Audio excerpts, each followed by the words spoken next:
سحری سحری اور افطاری اذان سے کریں یا وقت سے؟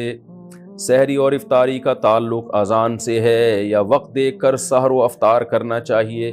وقت سے اس کا تعلق ہے، اذان سے نہیں ہے۔ اذانیں بعض دفعہ غلط ہو جاتی ہیں۔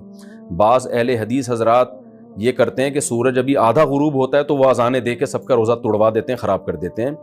تو میں نہیں کہتا سارے اہل حدیث ایسا کرتے، لیکن ان اہل حدیث کی خدمت میں گزارش ہے کہ خدارا آپ اپنا مسلک دوسروں پہ تھوپتے کیوں ہیں؟ اگر آپ کی رائے یہ ہے کہ آدھا سورج غروب ہونے پر افطار جائز ہے تو آپ کر لیں، لیکن آپ اذان دے کے سب کے روزے توڑوا دیتے ہیں اور اپنی رائے سب پہ مسلط کرتے ہیں، تو یہ بہت غلط ہے، یہ بہت زیادتی ہے۔ نہیں، آپ اختلافی ایک مسئلہ ہے تو اس میں اپنی رائے زبردستی ٹھونس کیوں رہے ہیں آپ دوسرے کے اوپر؟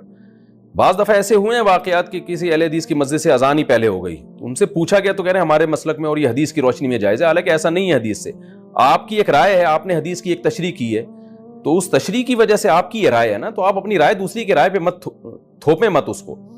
تو اس لیے اگر کسی نے اذان سن کے روزہ افطار کر لیا اور بعد میں دیکھا کہ ٹائم ابھی داخل نہیں ہوا تھا تو اس کا روزہ ٹوٹ گیا، اس کو قضا کرنی پڑے گی۔ اور اگر پتا تھا اس کو کہ روزے کا ٹائم ابھی شروع نہیں ہوا، سورج مکمل غروب نہیں ہوا ہے، پھر بھی اس نے اذان سن کے روزہ توڑ دیا تو پھر کفارہ بھی لازم ہوگا اس کے اوپر۔ تو اس لیے اذان کے بجائے نا جو سحر افطار کے جو ٹائم کے جو جدول ملتے ہیں، نقشے ملتے ہیں، ان کو دیکھا کریں اور اس سے بھی احتیاطاً 2 منٹ بعد روزہ کھولیں۔ یہ جو حدیث میں آتا ہے کہ جلدی افطار کا ہمیں حکم ہے، تو بالکل ایسا ہی ہے، لیکن جلدی کا مطلب یقین تو ہو کہ سورج غروب ہو گیا ہے۔ تو یہ جو نقشے ہمیں ملتے ہیں جن میں سورج غروب ہونے کا ٹائم لکھا ہوتا ہے، یہ احتیاطی ٹائم ہوتا ہے، یقینی نہیں ہوتا، یعنی 100% اس پہ یقین نہیں ہوتا، لہذا اس میں کم از کم 2 منٹ کی احتیاط لازمی کیا کریں۔